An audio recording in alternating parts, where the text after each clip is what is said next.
ఆకాశవాణి ఆధునిక వ్యవసాయ వేదిక సాంకేతిక విజ్ఞానం రైతు ముంగిట్లో కార్యక్రమం వింటారు. నిర్వహణ శ్రీ ఎస్ రామగోపాల్, సహకారం శ్రీ ముత్తోజు సత్యనారాయణ, అనువాదం శ్రీమతి సిహెచ్ రజని. ఇందులో పాల్గొన్నవారు శ్రీమతి లక్ష్మీ లావణ్య, ఇంకా శ్రీయుతులు doctor Sambasivarao Kandrathi, doctor Bhukya Veeranna, Gopisetti Karyavardhi, K Srihari, Chandrapal Reddy KV, Pavan Kumar Pothuluri, K Venkataramana, D Parameshwarachari.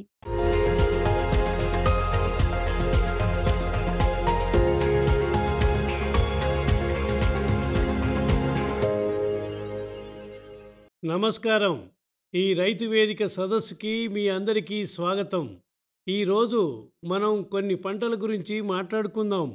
రైతులు తాము సాగు చేసే పంటలలో ఆధునిక వ్యవసాయ సాంకేతిక పద్ధతులను ఉపయోగించుకోవాలన్నదే కేంద్ర ప్రభుత్వ ఉద్దేశ్యం. 29 మే నుండి జూన్ 11 వరకు కృషి సంకల్ప అభియాన్ పేరిట దేశవ్యాప్తంగా ఒక ప్రచార కార్యక్రమాన్ని నిర్వహించింది ప్రభుత్వం. ఈ కార్యక్రమ ప్రధాన ఉద్దేశం ఖరీఫ్ పంటల సాగులో కూడా రైతులు ఆధునిక సాంకేతిక పద్ధతులను జోడించడం ద్వారా అధిక ఉత్పత్తిని, తద్వారా అధిక లాభాలను పొందాలన్నదే ప్రభుత్వ సంకల్పం. ఈ రైతు సదస్సులో ఈరోజు మనతో పాటు పాల్గొంటున్న శాస్త్రజ్ఞులను ముందుగా మీకు పరిచయం చేస్తాను. సిహెచ్ శ్రీనివాస్ గారు భారతీయ వ్యవసాయ అనుసంధాన కేంద్రం నుండి వచ్చారు. సార్, మీకు స్వాగతం. డాక్టర్ రవీంద్రనాథ్ పటారి సార్, మీకు కూడా స్వాగతం. ఇక మరొకరు డాక్టర్ సంజయ్ సింగ్, అలాగే డాక్టర్ గోపాలకృష్ణ గారు వీరితో పాటే వచ్చారు. ప్రధాన శాస్త్రవేత్త అయిన డాక్టర్ అనంత వశిష్ఠ గారు, ఇక మరొకరు పిహెచ్ బ్రహ్మానందం గారు మీ అందరికీ ఈ వేదిక సాదర స్వాగతం పలుకుతుంది.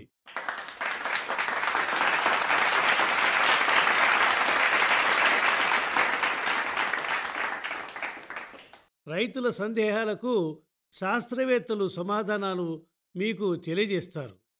రైతు సోదరులారా, మీ సందేహాలు ఏమైనా ఉంటే ఈ శాస్త్రవేత్తల ద్వారా నివృత్తి చేసుకోవడానికి ఒక మంచి అవకాశం. ఇందులో నేను కూడా కొన్ని ప్రశ్నలు అడుగుతాను. మరి కార్యక్రమాన్ని ప్రారంభిద్దామా? ఈ సదస్సులోని మొదటి ప్రశ్నను డాక్టర్ శ్రీనివాస్ గారిని అడుగుదాం. సార్, ఖరీఫ్ పంటల వ్యవసాయం గురించి మాట్లాడితే గనక వీటితో వనగూరే లాభం ఎంత? ఈ కార్యక్రమాన్ని మేము దేశవ్యాప్తంగా దాదాపు 700 జిల్లాల్లో అమలు చేస్తున్నాం. ఈ కార్యక్రమంలో భాగంగా మేము లక్షలాది మంది రైతులను కలవడం జరిగింది. ఇందులో భాగంగా రైతులతో మేము సంభాషించినప్పుడు వాళ్లకు సీడ్ రీప్లేస్మెంట్ గురించి సవివరంగా తెలియజేయడం కూడా జరిగింది. అలాగే దేశవ్యాప్తంగా వాతావరణ మార్పుల సమస్యను అధిగమించడానికి ఎలాంటి మెలకువను పాటించాలో వారికి తెలియజేయడం కూడా జరిగింది. ఎరువుల యాజమాన్యం, క్రిమిసంహారక మందుల యాజమాన్యం గురించి రైతులకు సవివరంగా తెలియజేయడం జరిగింది. కేవలం పంటల గురించే కాకుండా పశుపోషణ, పౌల్ట్రీ, వాటికి అవసరమయ్యే దానాకు సంబంధించిన పంటల గురించి కూడా వారికి తగిన మెలకువలను అందించడం జరిగింది. మేము చేపట్టిన ఈ కార్యక్రమాల ద్వారా దాదాపు 2 నుండి 3% మేర పంట సాగులో ఉత్పాదకత పెరిగే అవకాశం ఉంది. ఈ ప్రచార కార్యక్రమ వివరాలన్నింటినీ మనం రైతుల ద్వారా తెలుసుకుందాం. డాక్టర్ రవీంద్ర గారు, ఖరీఫ్ పంటల సాగు విషయంలో రైతులు వేటిని ఎంచుకోవాలనే గందరగోళంలో ఉంటారు. అయితే ఈ విషయంలో వారికి అధిక దిగుబడి, అలాగే లాభాలను అందించే పంటల గురించి వివరిస్తారా? మీరు ఎంతో మంచి ప్రశ్న అడిగారు. మనం పంటలను సాగు చేసే సమయంలో వర్షపాతం ఏ స్థాయిలో ఉంది, అలాగే నేల స్వభావాన్ని కూడా దృష్టిలో ఉంచుకోవాలి. వీటన్నింటినీ దృష్టిలో ఉంచుకొని మనం పంట జాతులను ఎంపిక చేసుకోవాలి. నీటి సౌలభ్యం ఎంత ఉందో చూసుకొని దానికి అనుగుణంగా మనం కూరగాయల పంటలను సాగు చేసుకోవడంపై దృష్టి పెడితే రైతులు మంచి ఉత్పత్తులను సాధించడమే కాకుండా మంచి ఆదాయాన్ని కూడా పొందే అవకాశం ఉంది. డాక్టర్ గారు, మీరు మట్టి, నీరు, వాతావరణ అంశాల గురించి చక్కగా వివరించారు. అయితే ఈ విషయంలో రైతులని మనం కొన్ని ప్రశ్నలు అడుగుదాం. ఇక్కడ మనతో పాటు సత్పాల్ ఠాక్రే గారు వచ్చారు. ఠాక్రే గారు, మీరు మీ ప్రశ్నను అడగండి. సార్ నమస్కారం. మా రైతులందరికీ ఒక సమస్య ఉంది. మేము ఎంపిక చేసుకునే విత్తనాల వల్ల కొన్ని పంటల్లో దిగుబడి బాగా వస్తుంది, మరికొన్ని పంటల్లో దిగుబడి అంతగా ఉండదు. అయితే ఈ ఖరీఫ్ పంటల విషయంలో ఎలాంటి విత్తనాలను ఎంపిక చేసుకోవాలి? మట్టి, నీరు, వాతావరణ పరిస్థితులను దృష్టిలో పెట్టుకొని ఎలా ముందుకు వెళ్ళాలో చెప్తారా? మట్టి ఇంకా నీరు వీటి మార్పులను దృష్టిలో పెట్టుకొని మంచి నాణ్యమైన విత్తనాలని ఎంపిక చేసుకోవాలి. అంటే సర్టిఫైడ్ సీడ్స్, ధృవీకరించబడిన విత్తనాలను ఎంపిక చేసుకోవాలి. ఈ విత్తనాలను ఆథరైజ్డ్ ఏజెన్సీల దగ్గర నుండి కొనుగోలు చేయాలి. వీటిలో ఐసిఏఆర్ ఇన్స్టిట్యూట్స్ ఉన్నాయి. అలాగే అగ్రికల్చరల్ యూనివర్సిటీ నుండి నాణ్యమైన విత్తనాలను సేకరించి పంటలను సాగు చేసుకోవాలి. మనం విత్తనాల గురించి మాట్లాడుకున్నాం కదా సత్పాల్ గారు, మీకు ఈ సమాధానం సంతృప్తినిచ్చింది అనుకుంటాను. ఇప్పుడు మనతో పాటే ఇక్కడ ఉన్న మరో రైతు కుల్దీప్ ఆర్య గారు తన ప్రశ్న ఏంటో అడుగుతారు. నా ప్రశ్న ఏంటంటే, వాతావరణ పరిస్థితులు ఎప్పుడూ ఒకేలా ఉండవు. ఒక్కోసారి ఋతుపవనాలు ముందుగా వస్తాయి, కొన్నిసార్లు ఆలస్యంగా వస్తాయి. ఇలా ముందుగా వచ్చినా లేదా ఆలస్యంగా వచ్చినా సాగు చేసే పంటలో లాభాలు ఎక్కువగా పొందాలంటే ఏం చేయాలి? మనకు వర్షాకాలం అనేది జూన్ నుంచి సెప్టెంబర్ వరకు ఉంటుంది. ఈ వర్షాకాలంలో కొన్నిసార్లు వర్షాలు అధికంగా కురుస్తాయి, మరికొన్నిసార్లు లోటు వర్షపాతం నమోదవుతుంది. ఈసారి వర్షాకాలంలో మనకి మంచి వర్షాలే ఉన్నాయని సమాచారం. అయితే దీనికంటే ముందు మనం చేయవలసిన ఒక పనుంది. అదేంటంటే, మనం వేయాలనుకున్న పంటలను ముందుగానే ఎంపిక చేసుకుని ఉంచుకోవాలి. కొన్ని రకాల ధాన్యాలు అలాగే కూరగాయల పంటలను మనం ఎంపిక చేసుకున్నట్లయితే వాటికి నీటి అవసరం ఎక్కువగా ఉంటుంది. కొన్నిసార్లు వర్షపాతం సమతుల్యం దెబ్బతిన్నప్పుడు మనకు వాటర్ లాగింగ్ సమస్య అనేది ఏర్పడుతుంది. ఈ సమస్యను అధిగమించడానికి మనం వాటర్ డ్రైనేజ్ సిస్టమ్ని ముందుగానే ఏర్పాటు చేసుకుంటే మనకు ఆ సమస్య నుండి పరిష్కారం లభించినట్లవుతుంది. ఈ వాటర్ డ్రైనేజ్ సిస్టమ్ ద్వారా బయటికి వెళ్ళిపోయే నీటిని ఒడిసి పట్టడానికి ఒక పెద్ద గుంతను ఏర్పాటు చేసుకున్నట్లయితే ఆ నీరు అందులో జమవుతాయి. ఒక రకంగా దీన్ని అమృత్ సరోవర్ అంటాం. ఇలా చేసుకోవడం వల్ల నీటి నుండి వచ్చే అంటే వర్షం వల్ల కలిగే ఇబ్బందుల నుంచి మనం విముక్తి పొందవచ్చు. ఇప్పటిదాకా మనం ఖరీఫ్ పంటల ఎంపిక గురించి, ప్రాకృతిక అంశాల గురించి తెలుసుకున్నాం. ఇప్పుడు మనం ఒక బ్రేక్ తీసుకుందాం. బ్రేక్ తర్వాత మీ అందరికీ పునఃస్వాగతం. మీరు వింటున్నారు వివిధ పంటల సాగు విషయంలో ఆచరించే ఆధునిక పద్ధతులు, నూతన శాస్త్ర సాంకేతికతలను అందిపుచ్చుకోవడం ద్వారా రైతులకు కలిగే లాభాల గురించి ఈ చర్చా వేదికలో రైతు సోదర సోదరీమణులు వారి సమస్యలకు పరిష్కారాలను తెలుసుకుంటారు.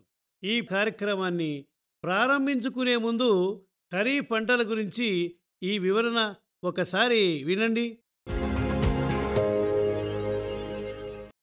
సాధారణంగా ఖరీఫ్ పంటల కాలాన్ని తొలకరి చినుకుల పలకరింపుతో మొదలు పెడతారు రైతులు. ఈ ఖరీఫ్ పంటల కాలంలో పండించే పంటల ద్వారా మన దేశానికి అవసరమయ్యే ఆహార ధాన్యాల ఉత్పత్తి దాదాపు 20% వరకు తీరుతుంది. 2023-24 సంవత్సరానికి ఉత్పత్తి అయిన ఆహార ధాన్యాల వివరాలు చూసుకున్నట్లయితే అది 3,322.98 మిలియన్ టన్నులు. ఇందులో మొక్కజొన్న పంట 248.1 మిలియన్ టన్నులు ఉండగా పప్పుధాన్యాలు 260.58 మిలియన్ టన్నులు. ఇక నూనె గింజల ఉత్పత్తి 413.5 టన్నులుగా ఉంది. ఈ ఖరీఫ్లో పండించే పంట పొలాలకు వ్యాధులు, కీటకాల బెడద కాస్త ఎక్కువగానే ఉంటుంది. పత్తి పంటల సాగులో పింక్ బోల్ వామ్, వైట్ ఫ్లైలు గడిచిన సంవత్సరాలలో ఎక్కువ నష్టాన్ని కలిగించాయి. మొక్కజొన్న పంట విషయానికి వస్తే బ్లాస్ట్ డిసీజ్, స్టెమ్ బోరర్ వల్ల సమస్యలు ఎదురయ్యాయి. అయితే వీటి గురించి ఇప్పుడు అంతగా ఆందోళన చెందవలసిన అవసరం లేదు. వీటికి తగిన పరిష్కారాలు ఇప్పుడు అందుబాటులో ఉన్నాయి. ఈ సమస్యలను అన్నింటినీ అధిగమించి ఖరీఫ్ కాలంలో పంటల దిగుబడి చాలా వరకు పెరిగిందని చెప్పవచ్చు.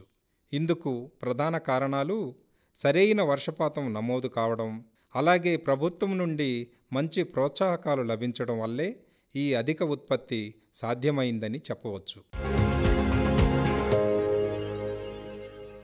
మరి నాట్లు వేయగానే సరిపోతుందా? ఆయా పంటల సాగులో మనం ఎటువంటి సాంకేతిక సహకారాన్ని అందుకోవచ్చు అనే వివరాలను ఇక్కడ ఉన్న శాస్త్రవేత్తలను అడిగి తెలుసుకుందాం.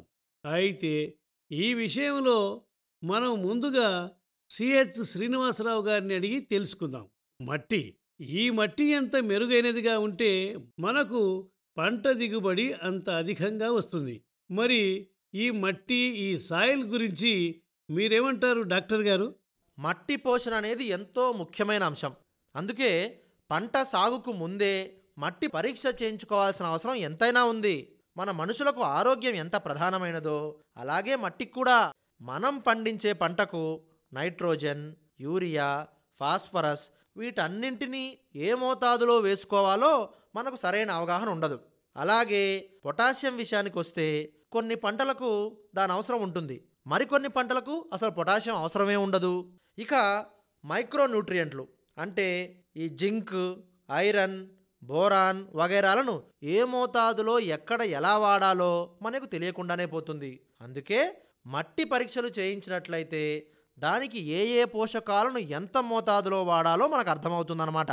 అప్పుడే పోషక పదార్థాలన్నీ సమతూకంలో పంటకు అందుతాయి. డాక్టర్ దేవాశీష్ మండల్ గారు, ఈ సాయిల్ హెల్త్ కార్డుల గురించి మన రైతులకు కాస్త వివరించండి. సాయిల్ హెల్త్ కార్డ్ అనేది ప్రతి రైతుకు ఎంతో ముఖ్యమైనది. నేను ఇప్పుడు చెప్పే అంశాలను రైతులు బాగా అర్థం చేసుకుంటారని అనుకుంటున్నాను. ఇప్పటి వరకు మన భారతదేశంలో 22 కోట్ల మంది రైతులు ఈ సాయిల్ హెల్త్ కార్డుల గురించి పూర్తిగా తెలుసుకున్నారు. ఈ హెల్త్ కార్డులో ఇంచుమించుగా 12 అంశాలకు సంబంధించిన వివరాలు నమోదు చేయబడి ఉంటాయి. వాటిలో pH ఉంటుంది, ఈసీ ఉంటుంది, సేంద్రియ కార్బన్ స్థాయి, nitrogen, phosphorus, potassium, zinc, iron, copper, manganese, boron ఇంకా సల్ఫర్ ఈ 12 అంశాలకు సంబంధించిన సమాచారం మనకు ఈ హెల్త్ కార్డు ద్వారా లభిస్తుంది. వీటన్నిటి మోతాదులను దృష్టిలో పెట్టుకొని గనక పంటను సాగు చేస్తే మంచి దిగుబడులు వస్తాయి. ఇక్కడ మనతో ఉన్న రైతులలో విజయేంద్ర గారు ఉన్నారు. విజయేంద్ర గారు, మీ ప్రశ్నను అడిగి తెలుసుకోండి. సార్ నమస్కారం. మేము మా పంట పొలాలకు యూరియా ఇంకా డిఐపిని ఉపయోగిస్తుంటాము. అయితే ఈ ఖరీఫ్ కాలంలో పండించే పంటల్లో యూరియా, డిఐపిని ఏ విధంగా ఉపయోగించాలో తెలియజేస్తారా? ఇక్కడ మీరు ఒక విషయాన్ని గుర్తుంచుకోవాలి. యూరియా ఇంకా డిఏపిని మట్టికి చేర్చడం వల్ల మనకు మంచి జరుగుతుంది అనుకుంటే అది పొరపాటు. ఎరువుల విషయానికి వస్తే అధిక శాతం మంది రైతులు యూరియా ఇంకా డిఏపిలను మాత్రమే ఉపయోగిస్తారు. ఇలా ఉపయోగించే యూరియాలో నైట్రోజన్ ఇంచుమించుగా 40% వరకు ఉంటుంది. ఇక డిఏపి విషయానికి వస్తే ఇందులో నైట్రోజన్ 16% వరకు ఉంటుంది. అలాగే ఫాస్ఫరస్ 40% వరకు ఉంటుంది. చాలామంది రైతులు ఈ రెండింటిని ఉపయోగిస్తే సరిపోతుంది అని అనుకుంటారు. కానీ మంచి దిగుబడులను సాధించాలంటే రైతులందరూ తెలుసుకోవాల్సిన విషయం ఏంటంటే పంటకు అవసరమైన 17 పోషక తత్వాలపై దృష్టి సారించాల్సిన అవసరం ఉంది. అంతేకాదు వీటితో పాటు అవసరమైన 15 రకాల ఎరువులను మీరు ఉపయోగించాల్సిన అవసరం ఉంటుంది. ఇక్కడ మరో రైతు సురేష్ గారు ఉన్నారు. సురేష్ గారు, మీరు మీ ప్రశ్నను అడగండి. ఈ ఖరీఫ్ పంటల్లో నైట్రోజన్ సమతుల్యంగా ఉండాలంటే దాన్ని ఎప్పుడు ఎంత పరిమాణంలో ఉపయోగించాలో తెలియజేస్తారా? సాధారణంగా అందరు రైతులు చేసే పని ఏంటంటే ప్రారంభ దశలోనే ఎక్కువ మోతాదులో యూరియాను ఉపయోగిస్తారు నైట్రోజన్ కోసం. దాంతో 15 లేదా 20 రోజుల్లో ఆ మట్టిలో నైట్రోజన్ అందుబాటులో లేకుండా పోతుంది. యూరియాను చల్లినప్పుడు అది ఎక్కువ శాతం గాలిలో కలిసిపోవడం వల్ల ఇలా జరుగుతుంది. యూరియా ద్వారా నైట్రోజన్ని అధిక మోతాదులో ఉపయోగించడం వల్ల కొన్ని పంటలకు ఈ నైట్రోజన్ అందుబాటులో లేకుండా పోవడం వల్ల నైట్రోజన్ ఎమర్జెన్సీ అనేది ఏర్పడుతుంది. ఈ నైట్రోజన్ను సమతుల్యంగా ఉపయోగించాలి అని అంటే మనం లీఫ్ కలర్ చార్ట్ని ఉపయోగించి సమపాళ్లలో నైట్రోజన్ని అందించవచ్చు. అలాగే మరికొన్ని సాంకేతిక పద్ధతులు అందుబాటులోకి వచ్చాయి. వాటిలో గ్రీజికర్ వేస్ట్, సెన్సర్ బేస్డ్ వంటి వాటిపై దృష్టి పెట్టాలి. పంటలపై వెదజల్లిన నైట్రోజన్ నష్టాలను నివారించాలంటే ఆయా పంటలను దృష్టిలో పెట్టుకొని మిథోజన్ను ఉపయోగిస్తే నైట్రోజన్ నష్ట నివారణ అనేది తగ్గుతుంది. మనకు సమతుల్య పోషక నిర్వహణ అనేది చాలా ముఖ్యం. అలాగే వీటితో పాటు సేంద్రియ ఎరువులను అలాగే రసాయన ఎరువులను తగు రీతిలో ఉపయోగిస్తే మంచి లాభాలు లభిస్తాయి, ఉత్పాదన కూడా బాగా వస్తుంది. రైతు సోదరులారా, ఇప్పుడు ఒక బ్రేక్ తీసుకుందాం. బ్రేక్ తర్వాత వాతావరణం మార్పులు, పంటలపై కీటకాల బెడద, పంటలకు వచ్చే తెగుళ్ళ విషయాల గురించి మాట్లాడుకుందాం. వెంటనే వచ్చేద్దాం, మీరు తిరిగి వెంటనే రండి. మీ అందరికీ మరోసారి స్వాగతం చెప్తున్నాను. పంటలను పండించేటప్పుడు మనం ఎన్నో రకాల సమస్యలను ఎదుర్కొంటున్నాం. వాతావరణ మార్పులు ఒకటైతే, మరోవైపు కీటకాలు, చీడపీడల బెడదలు, ఇంకా ఇలాంటి విపత్కర పరిస్థితులు ఎదురైనప్పుడు వాటిని ఎలా ఎదుర్కోవాలో ఇక్కడ మనతో పాటు ఉన్న సీనియర్ శాస్త్రవేత్తలు మనకు చక్కటి పరిష్కార మార్గాలను తెలియజేయడానికి వచ్చేశారు. నేను డాక్టర్ సిహెచ్ శ్రీనివాసరావు గారిని ఒక ప్రశ్న అడగాలనుకుంటున్నాను. సార్, నా సందేహం ఏంటంటే, వాతావరణ మార్పులు సంభవించినప్పుడు మనకు పడే వర్షాలు అదుపు తప్పుతాయి. దాంతో ఆ మార్పు మనకు ఆయా పంటలలోనూ కనపడుతుంది. వీటన్నిటి నుండి రైతులు విముక్తి పొందాలంటే వారికి మీరు ఇచ్చే సమాధానము ఏంటి?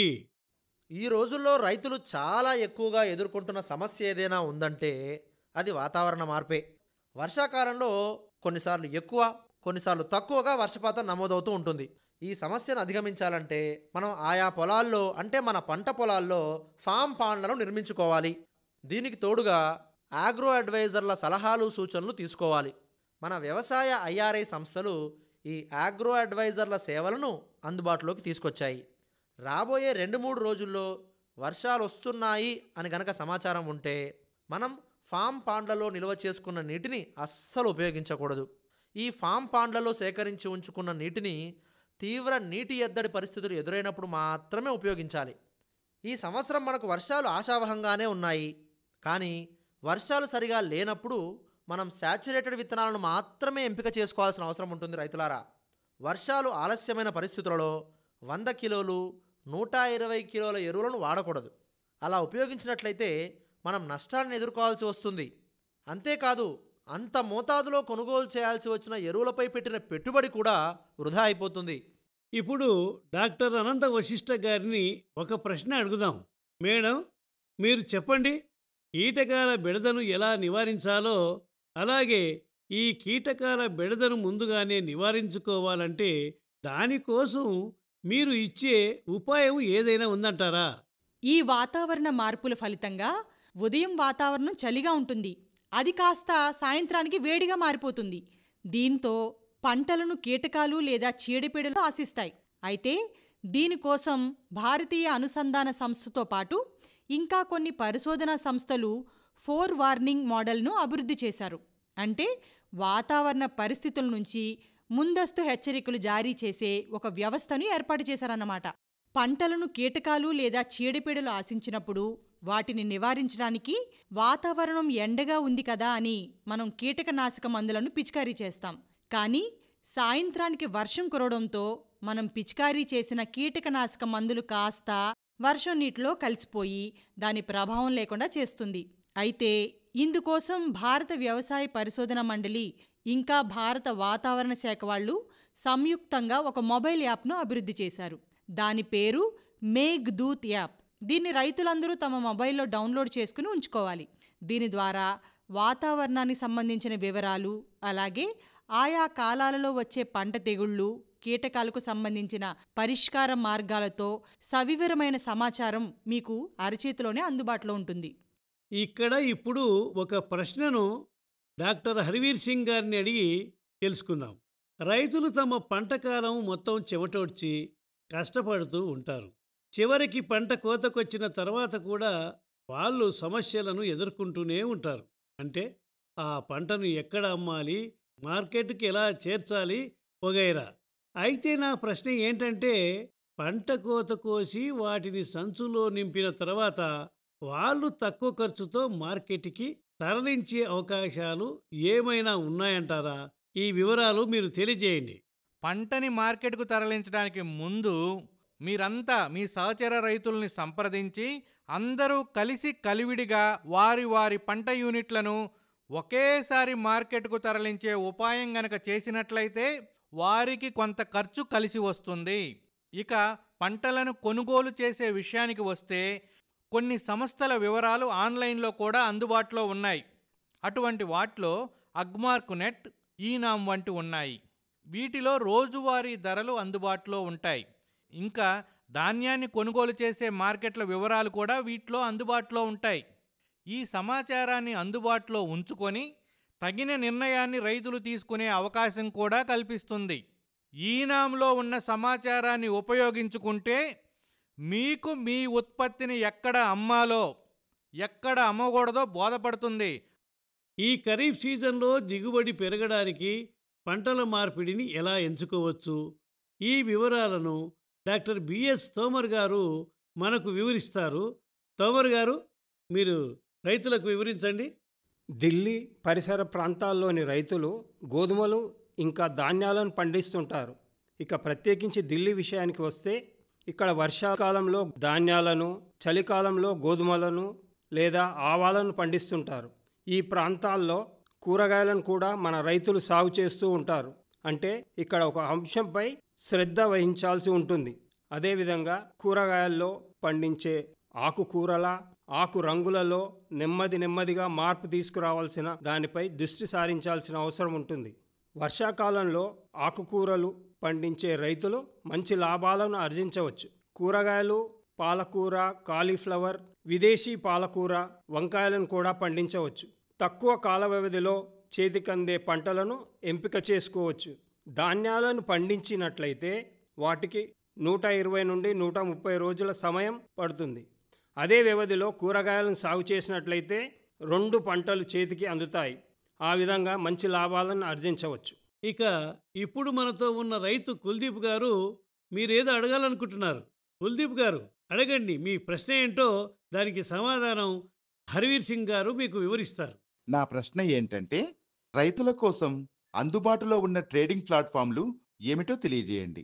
మార్కెట్ గురించి గనక మాట్లాడితే ఇందులో కొత్తగా అందుబాటులోకి వచ్చిన ఆన్లైన్ ప్లాట్ఫామ్లు చాలానే ఉన్నాయి.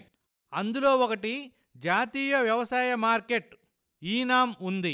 దీంట్లో మీ వివరాలు రిజిస్ట్రేషన్ చేసుకున్నట్లయితే మీకు మార్కెట్ అంశాలకు సంబంధించిన సమస్త సమాచారం అందుబాటులో ఉంటుంది.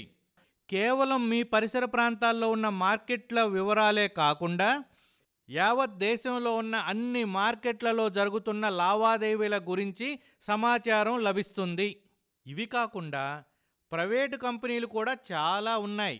ఇవన్నీ కాంట్రాక్ట్ ఫార్మింగ్ చేస్తాయి. ఈ పద్ధతిలో ఎంత ఆదాయం లభిస్తుందో మీకు ముందుగానే తెలిసిపోతుంది. అంటే మార్కెట్ రిస్క్ అనేది మీకు అస్సలు ఉండదు.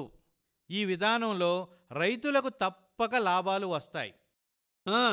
ఇక్కడ మనతో మరో రైతు జ్ఞాన్ సింగ్ గారు ఏదో అడగాలనుకుంటున్నారు.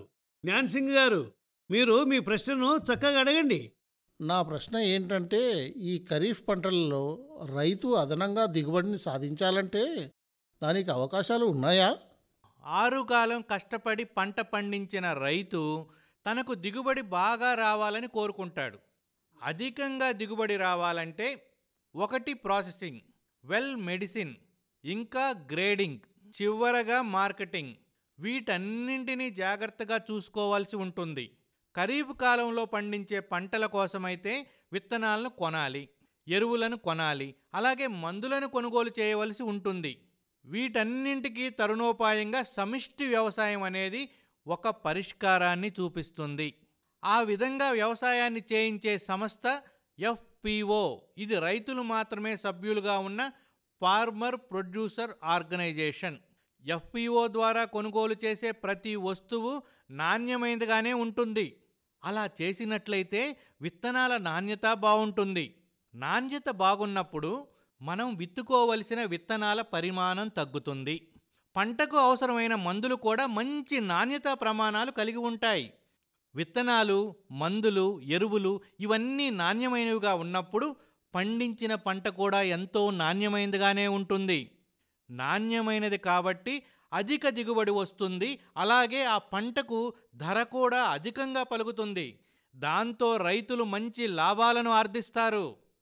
ఇక్కడ జాతీయ వ్యవసాయ అనుసంధాన కేంద్రంలో జాయింట్ డైరెక్టర్గా పనిచేస్తున్న డాక్టర్ విశ్వనాథ్ గారు మనతో ఉన్నారు. సార్ నమస్కారం. నా ప్రశ్న ఏంటంటే జీనోమ్ ఎడిటెడ్ ధాన్యాల గురించి. కొత్త జాతి ధాన్యాలను మీ సంస్థలో అభివృద్ధి చేశారు కదా, వాటి గురించి ఎంతో ఆసక్తిగా ఎదురుచూస్తున్న మన రైతు మిత్రులకు తెలియజేయండి.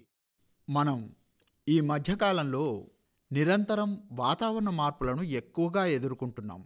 ఇది ఒక పెద్ద సమస్యగా మారిపోయింది. రాబోయే కాలంలో నీటి వనరులు చాలా వరకు తగ్గిపోతాయి. దాంతో పంటల దిగుబడి చాలా వరకు తగ్గే అవకాశం ఉంటుంది. అందుకే మేము చాలా కాలంగా పరిశోధనలు చేస్తూ కొత్త వెరైటీలను రూపొందిస్తున్నాం. కానీ దీనికి చాలా సమయం పట్టేది. ఒక్కో వెరైటీని రూపొందించడానికి దాదాపు 15 సంవత్సరాలకు పైగా సమయం వెచ్చించవలసి వచ్చేది. కానీ ఇప్పుడు జీనోమ్ ఎడిటింగ్ అనే సరికొత్త సాంకేతికత అందుబాటులోకి వచ్చింది. 2020వ సంవత్సరంలో దీనికి నోబెల్ బహుమతి కూడా లభించింది. ఈ సాంకేతికతను ఉపయోగించి మేము వెరైటీలను సిద్ధం చేశాము. ఒకటి పూసా డిఎస్టీ రైస్ 1. దీన్ని భారత వ్యవసాయ పరిశోధనా సంస్థలైన ఐసిఏఆర్, ఐఏఆర్ఐ అభివృద్ధి చేశాయి. ఈ ధాన్యం ప్రత్యేకత ఏంటంటే చాలా తక్కువ నీటితో ఈ పంటను సాగు చేయవచ్చు. అంతేకాకుండా మన సాంప్రదాయ వంగడాలతో పోలిస్తే వీటి ద్వారా 10 నుంచి 30% వరకు అధిక దిగుబడి లభిస్తుంది. మరో వెరైటీని Indian Institute of Rice Research Hyderabad ఇంకా ఐసిఏఆర్లు కలిసి అభివృద్ధి చేశాయి. ఆ వెరైటీ పేరు కమలా రైస్. ఇది సాంబా మసూరి అనే ఎక్స్పోర్ట్ క్వాలిటీ రైస్. దీంట్లో 19% వరకు దిగుబడి అధికంగా వస్తుంది. ఈ వెరైటీ పంట 125 రోజుల్లోనే చేతికి అందుతుంది. అంటే మనం పండించే సాంప్రదాయ వెరైటీల కన్నా 20 రోజులు ముందుగానే పంట చేతికి వస్తుంది. ఇది నీటి ఎద్దడిని బాగా తట్టుకుంటుంది. ఇది రాబోయే కాలంలో ఎదురయ్యే పరిస్థితులను దృష్టిలో ఉంచుకుని పరిశోధన చేసి రూపొందించిన రకం. ఎంతో విలువైన సమాచారాన్ని అందించారు విశ్వనాథ్ గారు. మీకు ధన్యవాదాలు. మరి రైతు సోదరులారా, ఇక ఈ కార్యక్రమాన్ని ఇంతటితో ముగిద్దామా? అందరికీ ధన్యవాదాలు.